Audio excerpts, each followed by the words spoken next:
പൂപ്പാറയിലെ കുടിയൊഴിപ്പിക്കപ്പെട്ട കുടുംബങ്ങൾക്ക് CPIM സംരക്ഷണമൊരുക്കും. വീടോ സ്ഥലമോ ഇല്ലാത്ത നിരാലംബരായ 13 കുടുംബങ്ങളെ സംരക്ഷിക്കാൻ CPIM ഇടപെടലുകൾ തുടങ്ങിയതായി ജില്ലാ സെക്രട്ടറി CV വർഗീസ് പറഞ്ഞു. 2023 ജനുവരി 17-നാണ് പൂപ്പാറ പന്നിയാർപ്പുഴയുടെ തീരത്തുണ്ടായിരുന്ന 88 കെട്ടിടങ്ങൾ ദുരന്ത നിവാരണ നിയമപ്രകാരം പൊളിച്ചു നീക്കണമെന്ന് ഹൈക്കോടതി ഉത്തരവിട്ടത്. പിന്നീട് സുപ്രീം കോടതിയും ഹൈക്കോടതി ഉത്തരവ് ശരിവെച്ചു. ഉത്തരവിന്റെ അടിസ്ഥാനത്തിലാണ് പതിറ്റാണ്ടുകളായി താമസിച്ചിരുന്ന കുടുംബങ്ങളെയും വ്യാപാര സ്ഥാപനങ്ങളെയും ജില്ലാ ഭരണകൂടം ഒഴിപ്പിക്കുന്നത്. ഒഴിപ്പിക്കലിലൂടെ വഴിയാധാരമാക്കപ്പെട്ട കുടുംബങ്ങളെ സംരക്ഷിക്കാനുള്ള ഇടപെടൽ നടത്തുകയാണ് CPIM.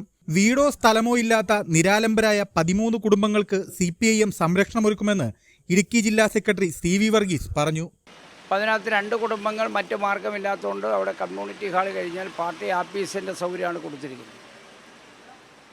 വാചോടിക്കാനും പറയാനും ഒക്കെ ഉണ്ടായിരുന്നുള്ള നിയുക്തനായ MLA അവിടെയെല്ലാം ചെന്ന് ഞങ്ങളാണ് അധികാരത്തിൽ വരുന്നെങ്കിൽ ആരെയും കുടിയിറപ്പിക്കുകയില്ല എന്ന് പ്രഖ്യാപിക്കപ്പെട്ടു.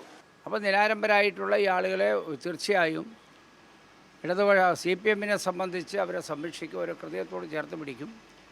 അവർക്ക് പുനരധിവാസത്തിന് ആവശ്യമായ സ്ഥലം വിട്ടുകിട്ടാനുള്ള നിലപാടെടുക്കും. ഇല്ലെങ്കിൽ ഞങ്ങൾ മറ്റ് ഉദാരമനസ്കരായിട്ടുള്ള ആളുകളെ കണ്ടെത്തി ഭൂമി കണ്ടെത്തിയിട്ടാണെങ്കിലും അവർക്ക് വീട് വെച്ച് കൊടുക്കണമെന്നുള്ള സംവിധാനമാണ് CPIM തീരുമാനിച്ചുള്ളത്.